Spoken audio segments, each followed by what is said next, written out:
I'm sure you've heard people refer to saw chain as full comp, full house, skip, semi skip, and that's with regards to chain sequence. That's not talking about cutter style. And if you're not familiar with them, let's have a look. So this sequence is probably going to be most common in most locations outside of probably West Coast US, where full skip is more common. But this is, of the common sequences, the smoothest cutting, the fastest cutting, and the most durable when it comes to holding an edge, simply because it has more cutters. And this is full comp. So we have one connecting link between cutters. This is full skip. So we have two connecting links between cutters. So we end up with significantly less cutters on a chain for the same length as we would with full comp. So a lot of guys go to less load on the saw, so on and so forth, and recommend this for running a bigger bar and chain on a smaller saw. That's not what this was designed for. This was designed for a 32-inch or bigger bar for chip clearance in full bar cuts, so that there's room for the chips to get out and they don't plug up the cutters.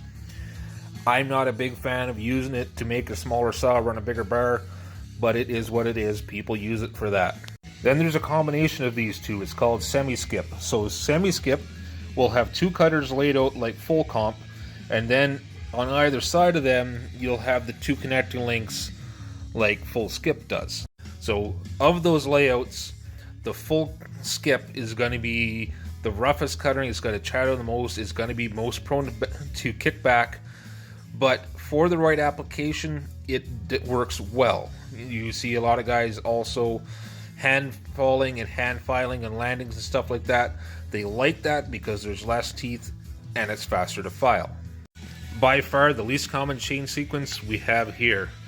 This is what's called full house, where there are no connecting links and all cutter teeth.